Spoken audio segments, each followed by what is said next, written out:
2023 governorship election in Lagos. It said, and I quote, national elections were widely reported to have reflected the will of voters despite technical and logistical difficulties and some irregularities. Many independent observers who assessed the results of the presidential, legislative and state level elections during the year reflected the will of voters despite reports of voter suppression, vote buying, campaigning at polling station, lack of ballot secrecy, violence and intimidation. During the March 18th state election in Lagos, APC supporters reportedly intimidated and suppressed voters in Igbo-dominated areas, which Labour Party presidential candidate Peter Obi won in the February 25 national election. So, the report also stated that the Nigerian government has not consistently implemented anti-corruption laws. It said there was widespread corruption across the country. And then, so opposition party, of course, have expressed shock over the United States 2023 country report on human rights practices, where it arrived at the conclusion that the 2023 polls reflected the will of Nigerians despite widespread irregularities. So we're looking at it from this angle. That what do you make of the report of the US saying that, I really don't know what to make of it, but then they said, the APC alleged or reportedly suppressed votes in some areas, and then they're saying that the will of the Nigerians prevailed in the elections. So what are your thoughts as regards this report, and what do you take, or what's your takeaway as regards the statement from Labour Party, from PDP and from the APC? The Labour Party and the PDP being the two major oppositions, of course. So what we have, aside from what's on the front page, we have here the National Publicity Secretary of the PDP, Debo Olugbagba, in a telephone chat said, I am yet to read the report, but one thing we as a party can assure Nigerians is that we remain committed to the advancement of our democracy in our country. But then its counterpart in Labour Party, Obiora Ifo, with all said and done, we take solace in the fact that the report was fair enough to admit that there were irregularities, including but not limited to vote buying, ballot box snatching, intimidation, physical attacks on party supporters, especially in Lagos. The report was magnanimous enough to note that supporters of the supporters of the APC suppressed votes in areas dominated by our supporters during the election. But then, so what's your takeaway from this report? Very simple. The second focal point we are taking off the front page of the Punch newspaper, just above the masthead, and that's as regards the forex crisis. All right, and that's as regards the forex crisis. Dangote forex shortage delays crude supplies.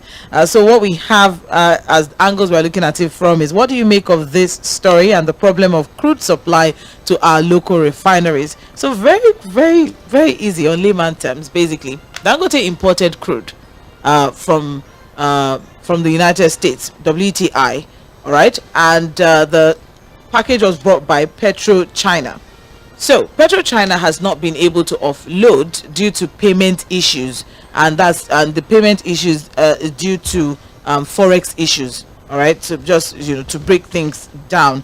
So Chinese state energy major PetroChina has been waiting to unload a cargo of United States crude at Nigeria's Jᴏɪṛ refinery for nearly a month due to payment issues.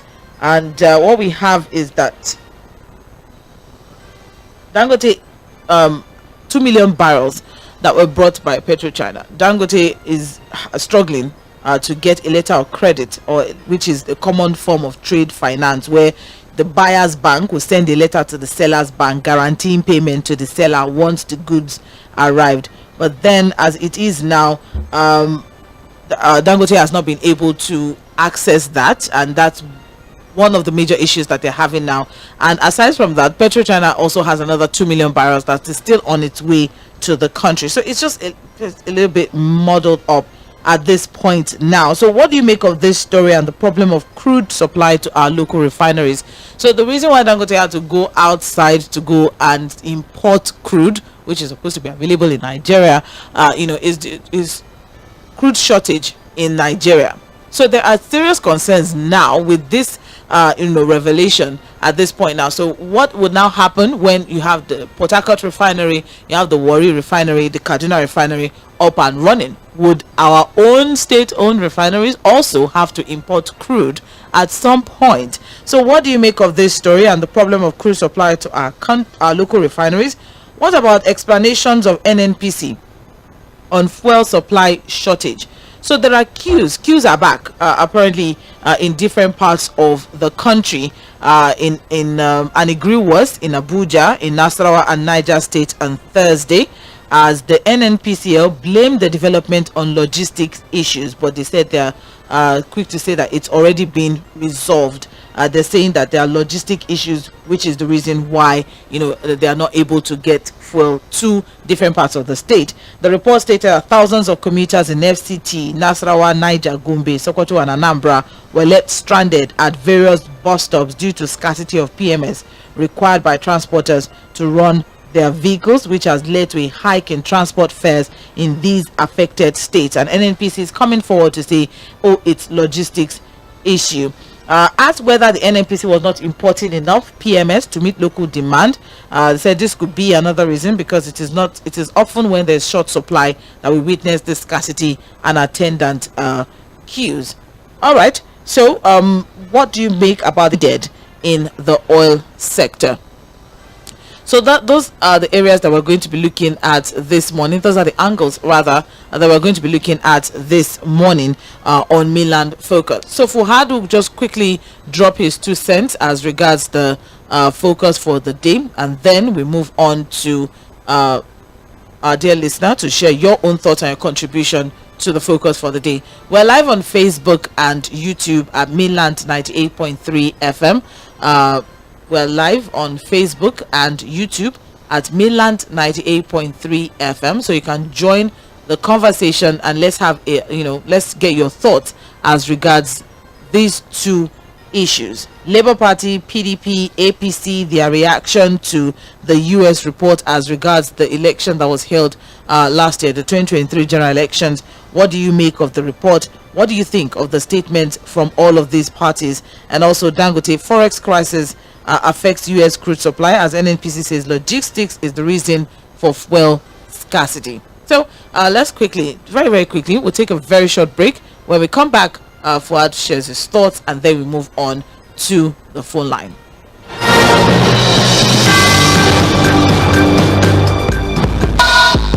Knowledge is power, information is key, and that is why we aim to unlock the doors of opinion, unveiling the stories that need to be told. Join Omobola Sandra and Sage Babalola on the Morning Express on Mainland 98.3 FM from 5 a.m. to 11 a.m.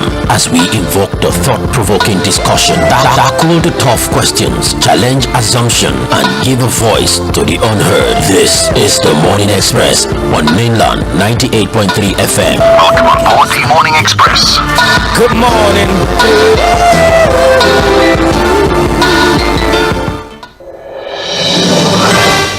All right, Fuad, just very quickly, we don't have so much time. Today is Friday, so we don't have that luxury of 9:45 a.m. So your thoughts as regards, the focus for the day. Well, for the issue of the report of the US, I said it earlier, we don't need the US to tell us what happened in the last election. But each of the political parties, of course, will have their own take. Whether we like it or they have their own different opinions based on their own personal sentiment or on what happened in the last election. But the party opinions may vary. The party is always constant. The reality is that what we have been doing consistently from 1999 to today, as far as the last election is concerned, is never an election that we should be proud of, and we have to do something completely different. That's why I said that what we should be talking about really is not to cry over a field mill. What has happened has happened. Going forward, how do we ensure we don't have a repeat of the shenanigans that happened in the last election? And that's why I'm talking about electoral reform. How wind and wire to begin to talk about what you cannot correct. What has happened. The courts have obtained the election despite the dissatisfactions and complaints. So how do we move forward? How do we ensure that in 2027 we don't have a repeat of what we saw in 2023? And that's why I keep inspiring to the Justice Muhammadu Way's report. It's there for us to look at. And I'm surprised that even the political parties are not making it their own agenda. Everybody is working towards 2027, willing to participate in a flawed electoral process. So it is what it is until we decide to do the election and we get ourselves committed to fixing the electoral process. Nothing is going to change. So it means that we'll get 2027 again, we'll do the same thing again. US, whatever, will come again and write a report like this. And with the story of sorrow, story of his governance will continue in the country. So, because again, the development of the nation is also dependent on the process that produces the leaders. You want to see a nation thrive, you must also pay attention to how leaders emerge. And leaders only emerge by the electoral process in a democracy. And you cannot be flawed the electoral process and expect the right leaders emerge. So we need to focus on that, and we have a template to work with. The desire to do the right thing is what is lacking, and until we do that, nothing will change. And then the issue of the oil sector, I think we said so many things as to what we need to do in the oil sector. I'm so worried as to the poor level of food supply in the country. Despite the transiter to follow arrangements, the military doing all they need to do, and blah, blah, blah, we are still not able to produce enough. And that's why, for example, we are not able to adequately supply some of it. As Dangote, for example, has resulted in importing crude. Now we are not talking about forest crisis. Same forest crisis we're talking about when it comes to importation of DNA. So when Port Harcourt comes, when Warri comes, when Kaduna comes, and other modern refineries, where will the crude come from? So we now start to talk about forest crisis again because we are importing crude. So it's all muddled up, and I don't know. There are people who fit part of the nation. There are people who pay heavily. There are people who get huge allowances, extra full salaries, all manner of emoluments to do the job. We can't do the job for them, but we demand that they do the job because we pay them heavily as a nation to do the job. Thank you very much, Said Fuad. Let's open the phone line now, so we can, get the thoughts of Nigerians, our dear listeners, regards this particular conversation. So, what are your thoughts as regards what we are discussing this morning? 0913 6000 410. That is the number to call. 0913 6000 410. That's the number to call. For text messages and WhatsApp messages, for WhatsApp messages rather, is 0913 6000 430. For WhatsApp messages, 0913 6000 430. Don't forget, we're live on Facebook and YouTube, so you can drop your contributions on those platforms as well in the live chat section. Time check right now is 8:56 a.m. You're listening to Mainland Focus on Mainland 98.3 FM. You have just 2 minutes. Please try to keep things clean. Would really appreciate that. Hello. Good morning. Hello. Good morning. Good morning. This is calling from Ikeja. This is Mr. Sunday. Mr. Sunday from Ikeja. Okay, Mr. Sunday. You're welcome. Mr. Fᴏᴜ, good morning, brother. He's with us. Carry on. Yeah. I'm not surprised. The whole oil producing nation as Nigeria, oil producing nation, it doesn't mean that Nigeria doesn't have crude oil again. That is number one. That they are bringing crude oil now from China, from USA. Does it mean that we don't have crude oil again? Oil producing nation.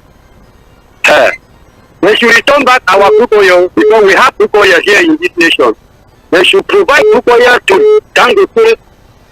They should bring back our crude oil. It belongs to all of us.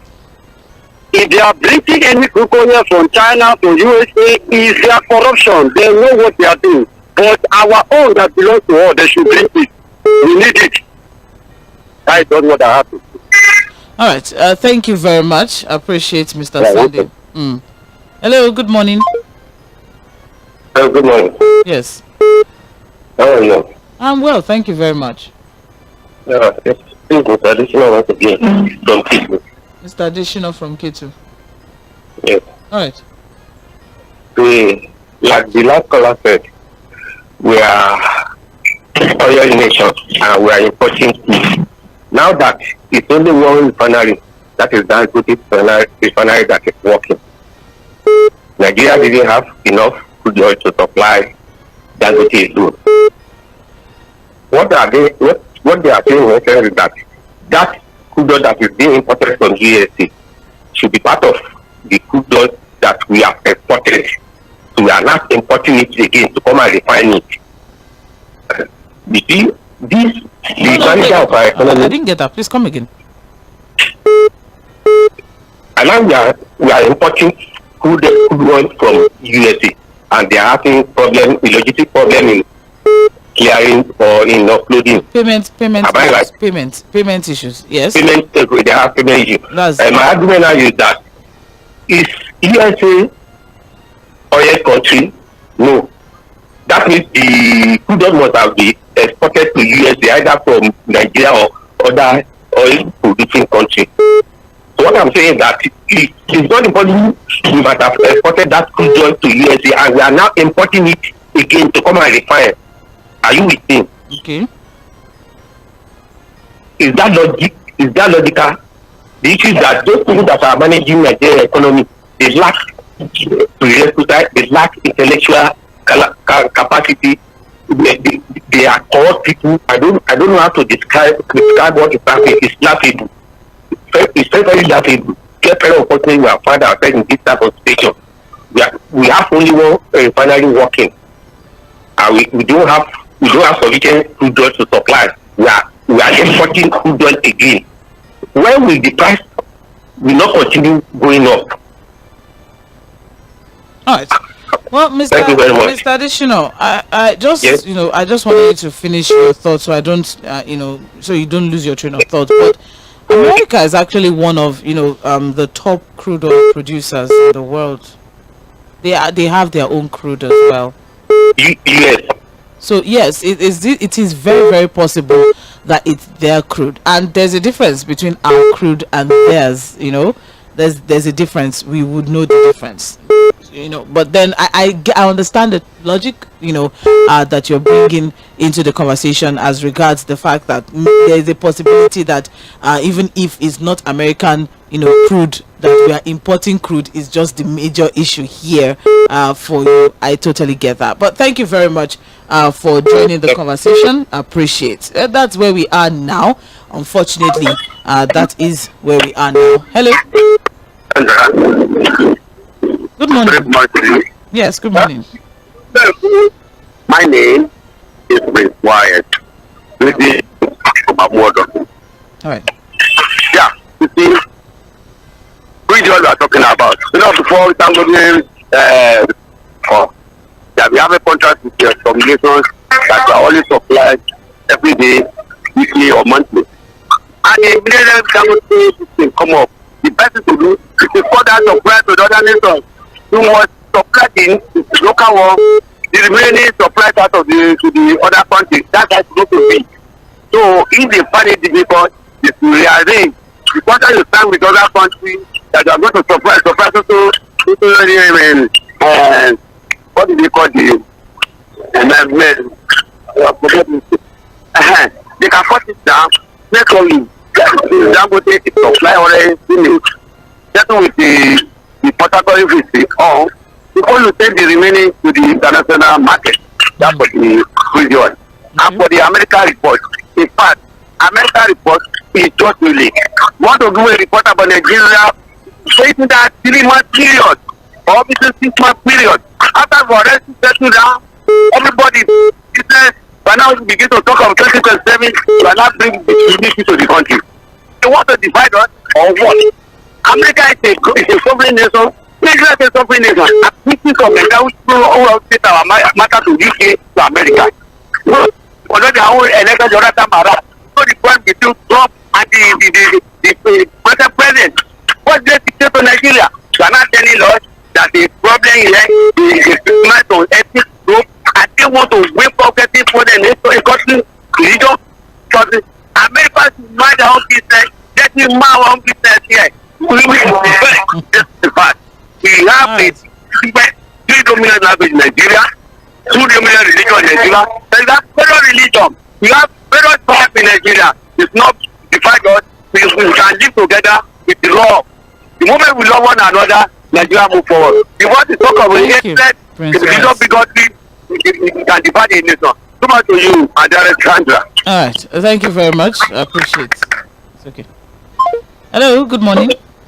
Hello, Sandra. Good morning. Good morning, Mr. Peter.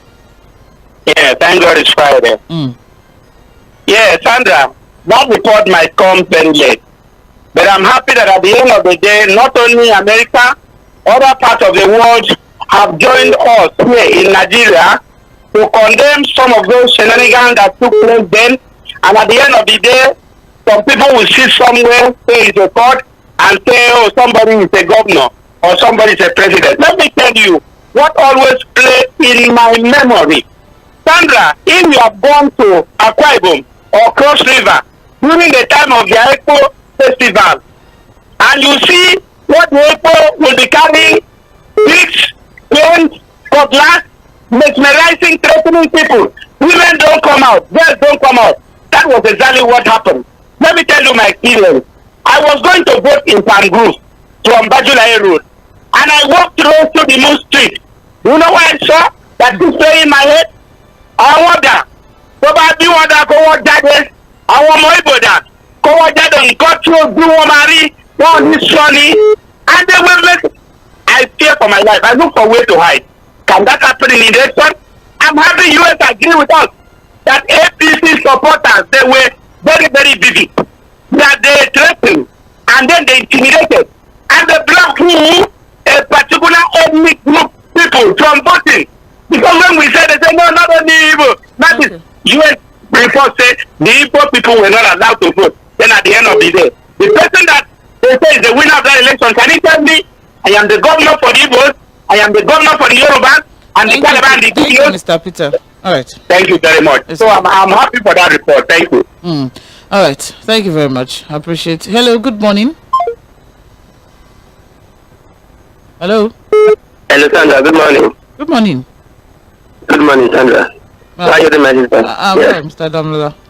Okay. The thing is just that on the issue of American statement, I suspect a kind of imperialistic interferences. Why would America will tell us what happened in our country? So I won't like it. In fact, the observer they sent from America, are they up to 50,000 the number? In fact, more than 50 million people can testify to what happened during that time. So we have moved on with that. They didn't come back to tell us about what happened last year. We just had a lot of delusional moves. A lot of bad. Oh my God. In fact, Senegal that play out last year. We just that if America can actually come out with that kind of report, in fact, it's like that these people they don't want African countries to actually meet up with them understand that. On the issue of NNPC, the thing is just that we're having Dangote. It's a good thing. But the thing is just that we have a problem within oil sector. So I used to say all the time that we have ghost and spirit within that sector. Many Nigerians is supposed to be there. That money to be removed and prosecuted and other top officials until we in fact expose that sector.